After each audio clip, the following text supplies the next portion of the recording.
what in the name of all that's holy were you thinking when you said, let's put a bus lane on the M4? Well, I'm glad you've said that.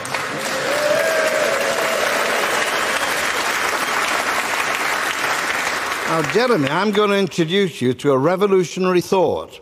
You can go slower and get there quicker. And that's to do with flow. As soon as you made it two-lane and brought it to 70 or 50, they got there quicker, actually. Cars as well. Well, don't take my word, take the Independent Transport Research.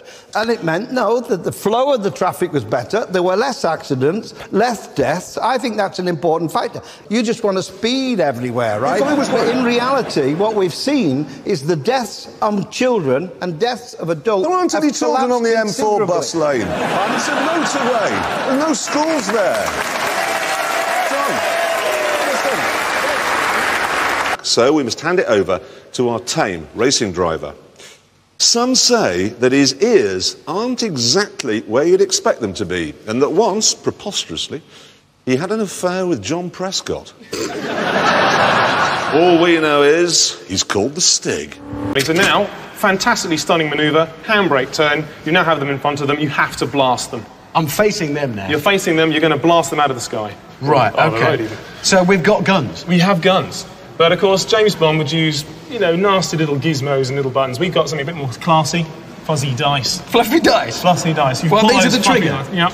This fires guns. Well, we need a target, and I think Jeremy... Oh, look, perfect. The perfect target. I'm not the target. Right. But I have got you the perfect target. Blofeld himself. Ready, everyone? Oh, look at that! Perfect! Right, he can have it.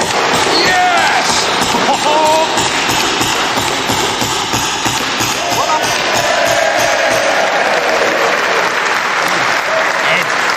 Very good job.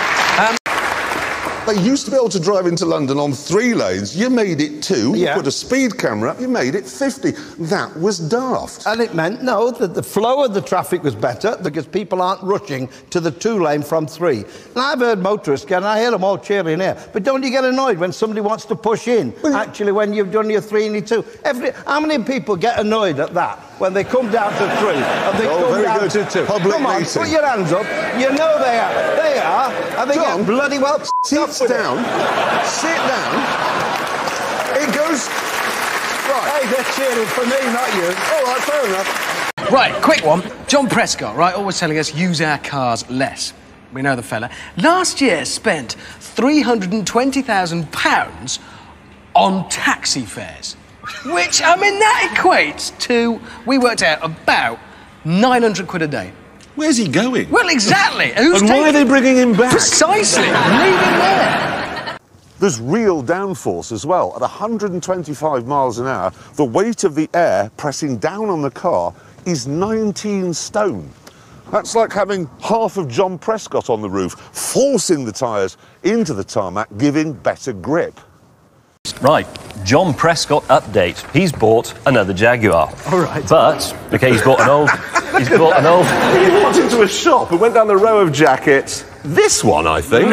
But the interesting thing is, he sold one of his previous Jaguars, and he's been joking, it says here, with newspaper reporters, haha, you can't call me John 3 Jags Prescott. So what shall we call him? A fat Welshman, though. There you go. What people at Jaguar, though? No, don't buy another one, John, please, and don't be photographed standing next to it like that. Did you know he was Welsh? Is he really? Yeah, he pretends to be from Yorkshire, but I'm from Yorkshire and I can spot a fraud. Ask you this, if you believe that narrowing a motorway causes the traffic flow to be improved, why did you widen the M25 and the M1? Well, part of them, quite prepared to... Well, why did you do that? Why didn't you narrow them? Well, this is going to be a public meeting. Listen, from 1997 when we came in, right, you all guys and the public brought 7 million more cars.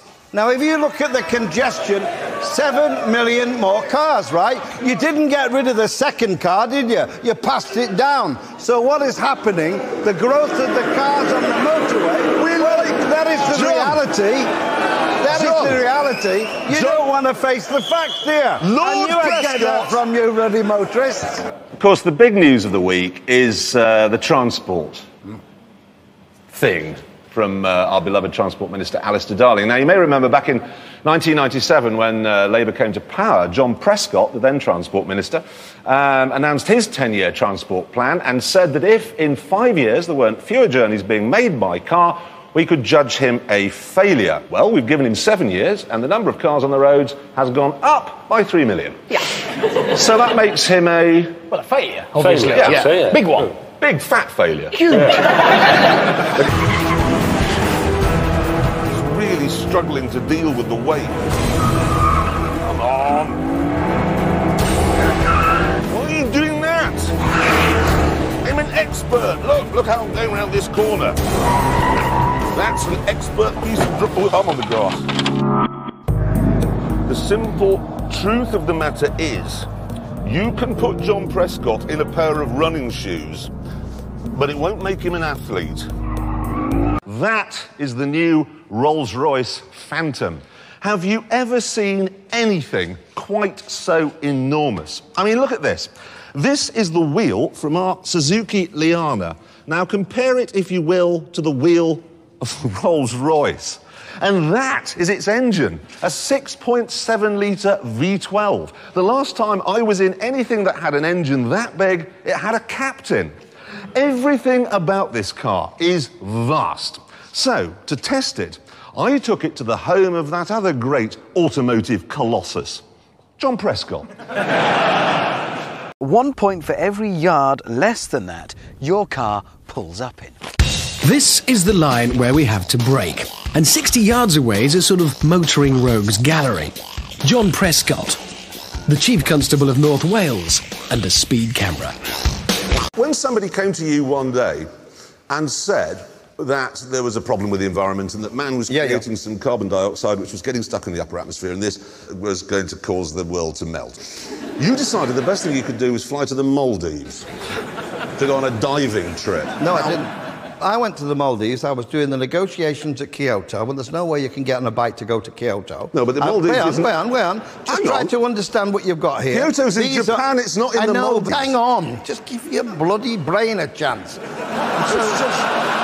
If I went to the Maldives on the way to India and I went to dive on the coral reefs, I was arguing that what was happening is that these coral reefs were being blanched and dying because the water was getting warm. So I wanted to bring home to people, look what is happening here. People didn't accept it in 1990. But why can't you do that from Hull? Why did you need to go to the Maldives? Because the Maldives are where you get the... That's taxpayers' expense of £6,500. Wait a minute, you've sent me to Kyoto, I'm on the way back by India, I'm negotiating with the Indian government, I go via the Maldives and dive. Why did you then go to Sri Lanka?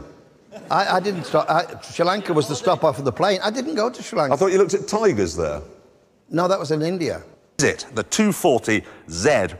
It was a very simple recipe. 3 parts E-Type Jaguar, 2 parts Corvette, and a sprinkling of Japanese reliability. Fabulous car. But unfortunately, they kept changing it. And each time they changed it, they made it a little bit worse. There was the 260Z, which was plump, the 280Z, which was John Prescott, and then he had a look at tigers in India, and then he went on a diving... They asked me to join the Save Tiger campaign when I was there on the environment negotiations. What? Listen, the tigers are a real problem. The thing is, John, we know this. We have David Attenborough, he comes on the television, he goes, tiger numbers are dropping fast. We read this in the newspapers all the time. Yeah. We don't need to go to India and go, because presumably they showed you a tiger. If they'd have showed you an empty wood and went, look, no tigers... Listen, it's all right them cheering and shouting at your clever remark, but basically... how many... Be like that. Sit down.